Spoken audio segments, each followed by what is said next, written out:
Hi friends, welcome to my channel.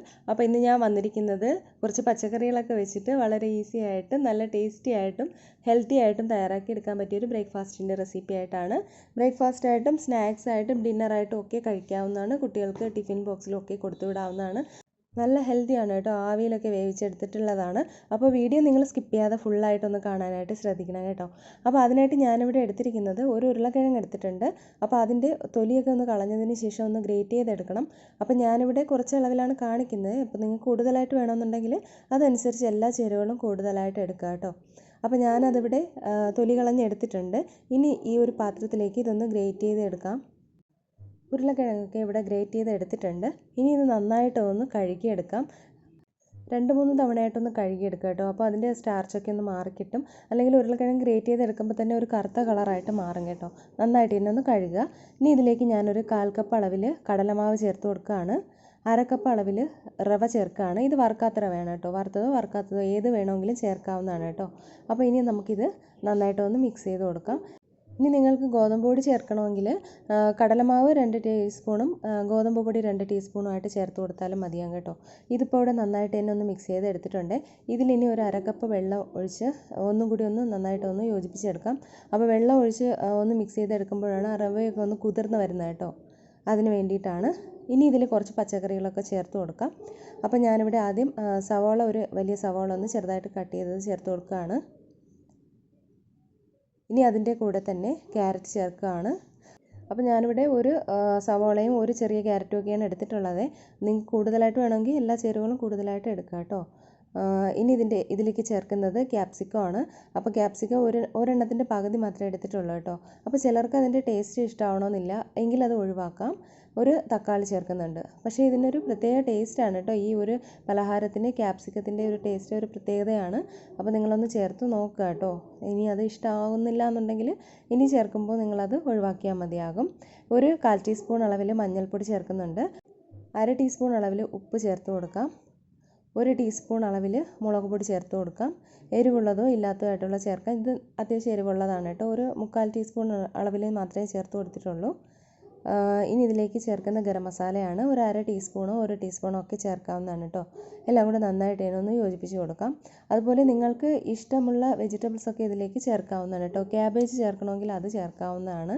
Beans ചേർക്കാം. അപ്പോൾ നിങ്ങൾക്ക് താല്പര്യമുള്ള വെജിറ്റബിൾസൊക്കെ ഇതിലേക്ക് ചേർക്കാവുന്നതാണ്. ബീൻസൊക്കെ ചേർക്കുകയാണെന്നുണ്ടെങ്കിൽ നന്നായിട്ട് നൈസായിട്ട് അരിഞ്ഞ് ചേർക്കാം കേട്ടോ. എല്ലാം കൂടി നന്നായിട്ട് തന്നെ ഒന്ന് യോജിപ്പിച്ചെടുത്തിട്ടുണ്ട്. ഇനി ഇതിലേക്കൊന്നും തന്നെ ചേർക്കാനില്ല. ഇനി ഞാനിവിടെ ഒരു 3 ചെറിയ ബൗൾ എടുത്തിട്ടുണ്ട് കേട്ടോ. അപ്പോൾ ബൗളിലല്ലെന്നുണ്ടെങ്കിൽ ഇഡ്ഡലി പാത്രത്തിൽ വേവിച്ചെടുക്കാം. നിങ്ങൾ വീഡിയോ സ്കിപ്പ് ചെയ്യല്ലോ കേട്ടോ. ഞാനിവിടെ 2 രീതിയിൽ കാണിക്കുന്നുണ്ട്. അപ്പോൾ ഇതിലേക്ക് ഞാൻ കുറച്ചൊന്ന് ഓയിലൊന്ന് സ്പ്രെഡ് ചെയ്ത് കൊടുക്കുകയാണ്. അപ്പോൾ ഓയിലെല്ലാം ഇതിലേക്ക് സ്പ്രെഡ് ചെയ്ത് കൊടുത്തിട്ടുണ്ട്. ഇനി നമുക്ക് ഞാനിവിടെ ഒരു ഇഡ്ഡലി തട്ട് കൂടെ വെക്കുന്നുണ്ട്. അപ്പോൾ ഒന്നുകിൽ ഇഡ്ഡലി തട്ടിൽ വെച്ചിട്ട് സ്റ്റീം ചെയ്തെടുക്കാം. അതായത് ഈ കിണ്ണം അതിൻ്റെ മുകളിൽ വെച്ചിട്ട്, അതല്ലാന്നുണ്ടെങ്കിൽ സ്റ്റീമർ ഉണ്ടല്ലോ അതിൽ വെച്ചിട്ട് നിങ്ങൾ ചെയ്തെടുക്കാവുന്നതാണ്. അപ്പോൾ ഇതിവിടെ വളരെ കുറച്ച് മാത്രമേ വെച്ചിട്ടുള്ളൂ. ഒരുപാട് തിക്കായിട്ട് ഉണ്ടാക്കാതിരിക്കുന്നതാണ് നല്ലത്. അപ്പോൾ ഒന്നുകിൽ നിങ്ങളത് ഇതുപോലെ കിണ്ണത്തിൽ ചെയ്യുക, അല്ലെന്നുണ്ടെങ്കിൽ ഇഡ്ഡലി പാത്രത്തിൽ വയ്ക്കുക. ഞാനിവിടെ വെള്ളം വെച്ചിട്ടുണ്ടായിരുന്നേ, അതിനകത്തേക്ക് വെച്ച് കൊടുത്തിട്ടുണ്ട്. ഇത് ഞാനിവിടെ ഇഡ്ഡലി പാത്രത്തിൽ തന്നെ ഇത് കോരി വെക്കുന്നുണ്ട് കേട്ടോ, ഡയറക്റ്റായിട്ട്. അപ്പോൾ അതാണ് കുറച്ചുകൂടി നല്ലതായിട്ട് എനിക്ക് തോന്നിയത്. ഒരുപാട് കനത്തിൽ ഉണ്ടാക്കാതിരിക്കുന്നതാണ് നല്ലത്. അപ്പോൾ ഇതിൽ കോരി വെച്ച് ചെറുതായിട്ട് ചെറിയ വലുപ്പത്തിൽ ഉണ്ടാക്കിയെടുക്കാവുന്നതേ ഉള്ളൂ. അപ്പോൾ ഇതുപോലെ തന്നെ നമുക്ക് ബാക്കിയുള്ളതിലും കൂടെ കോരി നിറയ്ക്കാവുന്നതാണ്. അപ്പോൾ നല്ല ഹെൽത്തി ആയിട്ടുള്ള ഒരു പലഹാരമാണ് കേട്ടോ. വെജിറ്റബിൾസ് ഒന്നും കഴിക്കാത്ത കുട്ടികൾക്ക് ഈ ഒരു രീതിയിൽ തയ്യാറാക്കി കൊടുത്താൽ ഉറപ്പായിട്ടും അവർ കഴിക്കും കേട്ടോ. കാരണം എരിവൊക്കെ കുറച്ച് കൊടുക്കുകയാണെന്നുണ്ടെങ്കിൽ എരിവ് കഴിക്കാത്ത കുട്ടികൾക്കൊക്കെ നല്ലതായിട്ട് ഇഷ്ടമാകും. ഇതിനി ഒരു 10 മിനിറ്റ് ഒന്ന് ഹൈ ഫ്ലെയിമിലിട്ടൊന്ന് വേവിച്ചെടുക്കാം. അപ്പോൾ ഇതിവിടെ 10 മിനിറ്റ് ആയിട്ടുണ്ട്. ഇതൊന്ന് തുറന്ന് നോക്കാം. ഇതിവിടെ നന്നായിട്ട് തന്നെ വെന്ത് വന്നിട്ടുണ്ട്. ഈ ഒരു ടൈമിൽ നമ്മൾ അതിൻ്റെ പുറം ഭാഗം നോക്കുമ്പോൾ ഒരു നനവ് പോലെ തോന്നും. കുഴപ്പമൊന്നുമില്ല. കുറച്ച് സമയം ഒന്ന് തണുത്ത് കിട്ടുമ്പോൾ അതിൻ്റെ ആ ഒരു ഇതൊക്കെ ഒന്ന് മാറിക്കിട്ടും. അതിൻ്റെ ആ ഒരു വെറ്റായിട്ടിരിക്കുന്നതൊക്കെ ഒന്ന് മാറിക്കിട്ടും. ഡ്രൈ ആയിട്ട് വരും. നന്നായിട്ട് തന്നെ ഒന്ന് ഡ്രൈ ആയിട്ട് വരും. ഇതൊന്ന് എടുത്ത് മാറ്റി വയ്ക്കാം. നമുക്കതൊന്ന് തണുക്കാനായിട്ടൊന്ന് മാറ്റി വയ്ക്കാം. അപ്പോൾ രണ്ടും നന്നായിട്ട് തന്നെ വെന്ത് വന്നിട്ടുണ്ട് കേട്ടോ. അതുപോലെ ഇതിപ്പോൾ തണുത്ത് വന്നിട്ടുണ്ട്. ഇനി നമുക്കിതൊന്ന് ഇളക്കിയെടുക്കാം. അപ്പോൾ സ്പൂൺ കൊണ്ടോ കത്തി കൊണ്ടോ ഒന്ന് ഇതുപോലെ ഒന്ന് ഇളക്കിയെടുക്കാം. അപ്പോൾ ഇതിപ്പോൾ ഒരെണ്ണം ഞാനിവിടെ ഇളക്കി എടുത്തിട്ടുണ്ട്. കണ്ടില്ലേ, നന്നായിട്ട് തന്നെ അത് വെന്ത് വന്നിട്ടുണ്ട് കേട്ടോ. ഇതുപോലെ തന്നെ ബാക്കിയുള്ളതും കൂടി നമുക്കിതൊന്ന് ഇളക്കിയെടുക്കാം. അപ്പം കിണ്ണത്തിൽ വെച്ച് റെഡിയാക്കുന്നതിനേക്കാളും എളുപ്പമാണ് കേട്ടോ നമുക്ക് ഈ ഇഡ്ഡലി തട്ടിൽ തയ്യാറാക്കിയെടുക്കുന്നത്. ഒരു ഇഡ്ഡലി കണക്ക് തന്നെ ഇരിപ്പുണ്ട്, നന്നായിട്ടുണ്ട്. അപ്പോൾ ഇത് എല്ലാം ഞാനിവിടെ ഇളക്കിയെടുത്തിട്ടുണ്ട്. അപ്പോൾ ഈ ഒരു സ്റ്റേജിൽ നിങ്ങൾക്കിത് കഴിക്കാവുന്നതാണ്. മുതിർന്നവർക്കൊക്കെ ഡയറ്റൊക്കെ പ്രത്യേകിച്ചും ഡയറ്റൊക്കെ നോക്കുന്നവർക്ക് ഈ ഒരു രീതിയിൽ കഴിക്കാവുന്നതാണ്. നല്ലൊരു പലഹാരമാണ് കേട്ടോ, ഹെൽത്തി ആയിട്ടുള്ള ഒരു പലഹാരമാണ്. അപ്പോൾ ഉറപ്പായിട്ട് നിങ്ങളിതൊന്ന് ട്രൈ ചെയ്ത് നോക്കുക കേട്ടോ.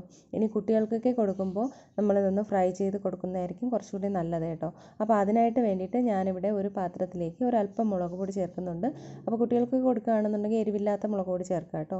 മഞ്ഞൾപ്പൊടിയും ഗരം മസാലയും ചേർക്കുന്നുണ്ട്. ഇനി ഇതിലേക്ക് ചേർക്കുന്നത് കുറച്ച് മല്ലിയില ചേർത്ത് കൊടുക്കാം. അതിന് മുന്നേ കുറച്ച് ഉപ്പും കൂടി ചേർത്ത് കൊടുക്കണം. ഒരല്പം ഉപ്പ് കൂടി ചേർത്ത് കൊടുക്കാം. ഇനി ഇതിലേക്ക് മല്ലിയില ചേർത്ത് കൊടുക്കാം. മല്ലിയിലയുടെ ഫ്ലേവർ ഇഷ്ടമുണ്ടെന്നുണ്ടെങ്കിൽ മാത്രം ചേർക്കുക കേട്ടോ, നല്ല ടേസ്റ്റ് ആയിരിക്കും. നിങ്ങൾ ഉറപ്പായിട്ടും ഉണ്ടെന്നുണ്ടെങ്കിൽ ഉറപ്പായിട്ടും ചേർത്ത് കൊടുക്കുക. ഇതിലേക്ക് വെള്ളം ചേർക്കുക. ഇനി ഒരു ഇൻഗ്രീഡിയൻറ്റ് കൂടെ ഇതിലേക്ക് ചേർക്കാനുണ്ട് കേട്ടോ, നല്ലൊരു കോട്ടിങ് കിട്ടാനും നല്ലൊരു ക്രിസ്പിനെസ് കിട്ടാനും വേണ്ടിയിട്ടാണ്. അപ്പോൾ അരിപ്പൊടിയാണ് ചേർത്ത് കൊടുത്തിട്ടുള്ളത്. 2 ടേബിൾ സ്പൂൺ അളവിൽ അരിപ്പൊടി ചേർത്ത് കൊടുക്കണം. അരിപ്പൊടി കൂടി ചേർത്തതിന് ശേഷം വെള്ളം ഒഴിച്ച് ഒന്നുകൂടി ഒന്ന് നന്നായിട്ട് ഒന്ന് കട്ടയൊന്നും ഇല്ലാതെ ഒന്ന് മിക്സ് ചെയ്തെടുക്കാം. അപ്പോൾ ഈ ഒരു സ്റ്റെപ്പ് കുട്ടികൾക്ക് കൊടുക്കാനാണെങ്കിൽ ഈ ഒരു സ്റ്റെപ്പ് അവോയ്ഡ് ചെയ്യരുത് കേട്ടോ, എങ്കിലാണ് അവർക്ക് കൂടുതലായിട്ട് അത് ഇഷ്ടമാവുന്നത്. നമ്മൾ ആദ്യം സ്റ്റീം ചെയ്തെടുത്തത് നമുക്ക് മുതിർന്നവർക്ക് കഴിക്കാനും ഈ ഒരു രീതിയിൽ ചെയ്യുന്നത് കുട്ടികൾക്ക് കൊടുക്കാനും നല്ലതായിരിക്കും. അപ്പോൾ നിങ്ങൾക്ക് എളുപ്പമായിരിക്കും കേട്ടോ, ഒരു പലഹാരം ഉണ്ടാക്കി 2 രീതിയിൽ കുട്ടികൾക്ക് സ്നാക്കായിട്ടോ അല്ലെങ്കിൽ ടിഫിനിലോ ഒക്കെ കൊടുത്തു വിടാനായിട്ട്. അപ്പോൾ അതിനായിട്ട് ഞാൻ പാനിലേക്ക് അല്പം എണ്ണ ഒഴിച്ച് കൊടുത്തിട്ടുണ്ടായിരുന്നു. അത് നന്നായിട്ട് ചൂടായി വന്നപ്പോൾ ഇതിലേക്കൊന്ന് മുക്കിയതിന് ശേഷം ഇട്ട് കൊടുക്കാം. അപ്പോൾ നിങ്ങളിത് ടേസ്റ്റ് ഇല്ല എന്നൊന്നും കരുതരുത്, നല്ല ടേസ്റ്റ് തന്നെയാണ്. ഉറപ്പായിട്ട് നിങ്ങളത് ഒരു തവണയെങ്കിലും ഒന്ന് ട്രൈ ചെയ്ത് നോക്കുക കേട്ടോ. അപ്പോൾ ഇതുപോലെ എല്ലാം നമുക്കിതിലേക്ക് ഇട്ട് കൊടുക്കാം. അപ്പോൾ ആദ്യം നമ്മൾ ആ കിണ്ണത്തിൽ റെഡിയാക്കി എടുത്തത് അതിനേക്കാളും നല്ലത് തന്നെയാണ് കേട്ടോ ഇഡ്ഡലി തട്ടിൽ ചെയ്യുന്നത്. അപ്പോൾ കുറച്ച് എണ്ണ മതിയാകും. ഈ മറ്റേ വലുതായിട്ട് നമ്മൾ തയ്യാറാക്കി എടുക്കുമ്പോൾ അത് ഇച്ചിരി വെന്ത് കിട്ടാനും ഫ്രൈ ആയി കിട്ടാനൊക്കെ ഇച്ചിരി സമയം എടുക്കുമല്ലോ. ഇതാകുമ്പോൾ പെട്ടെന്ന് തന്നെ ആയി കിട്ടും. ഇഡ്ഡലി തട്ടിൽ ചെയ്യുന്നത് തന്നെയാണ് നല്ലത് കേട്ടോ. അപ്പോൾ ഇത് തിരിച്ച് മറിച്ചിട്ട് നന്നായിട്ട് ഇതിനൊന്ന് മുരിയിച്ചെടുക്കുക. പിന്നെ ഉൾഭാഗമൊക്കെ വെന്തതുകൊണ്ട് അധികം അങ്ങനെ വേവിച്ചെടുക്കേണ്ട ആവശ്യമൊന്നുമില്ല. ആ പുറം ഭാഗം ഒന്ന് ക്രിസ്പിയാക്കി എടുത്താൽ മതിയാകും കേട്ടോ. അപ്പോൾ ഇതിവിടെ റെഡിയായി വന്നിട്ടുണ്ട്. തിരിച്ച് മറിച്ചിട്ട് നന്നായിട്ട് തന്നെ ഒന്ന് ഫ്രൈ ആയി വന്നിട്ടുണ്ട്. ഇത് ചൂടോടെ കഴിക്കുമ്പോഴാണ് കുറച്ചുകൂടി നല്ല ടേസ്റ്റ് കേട്ടോ. ചെറുതായിട്ട് ഉണ്ടാക്കുന്നതൊക്കെ എണ്ണയിൽ ഇതുപോലെ ഫ്രൈ ചെയ്യാനായിട്ട് എളുപ്പമായിരിക്കും. അപ്പോൾ അല്പം വലുപ്പത്തിലായതുകൊണ്ട് തന്നെ ഇതിൻ്റെ ആ ഒരു സൈഡൊക്കെ ഒന്ന് ഫ്രൈ ആയി കിട്ടാനായിട്ട് ഇതുപോലെ പാനിൻ്റെ സൈഡിലേക്ക് ഇതുപോലെ ഒന്ന് വെച്ച് കൊടുക്കുക. അപ്പോൾ ഇതിവിടെ ഞാനെല്ലാം തന്നെ പ്ലേറ്റിലേക്ക് മാറ്റുന്നുണ്ട്. അപ്പോൾ ഉറപ്പായിട്ടും നിങ്ങളതൊന്ന് ട്രൈ ചെയ്ത് നോക്കുക കേട്ടോ. ഞാനിതുപോലുള്ള ഒരുപാട് റെസിപ്പീസ് എൻ്റെ ചാനലിൽ അപ്ലോഡ് ചെയ്തിട്ടുണ്ട്. അപ്പോൾ അത് വീഡിയോ കണ്ട് നിങ്ങളതൊന്ന് ചാനലൊന്ന് സബ്സ്ക്രൈബ് ചെയ്താൽ മാത്രമേ അതിൻ്റെ നോട്ടിഫിക്കേഷൻസ് ഒക്കെ കിട്ടുള്ളൂ കേട്ടോ. അപ്പോൾ ഇത് ട്രൈ ചെയ്ത് നോക്കിയിട്ട് ഇഷ്ടമായ ലൈക്ക് ചെയ്യാനും ഷെയർ ചെയ്യാനും കമൻറ്റ് ചെയ്യാനൊന്നും മറക്കല്ലേ. അപ്പോൾ പുതിയ റെസിപ്പിയായിട്ട് നമുക്ക് വീണ്ടും കാണാം. അതുവരേക്കും എല്ലാവർക്കും ബൈ. Thank you.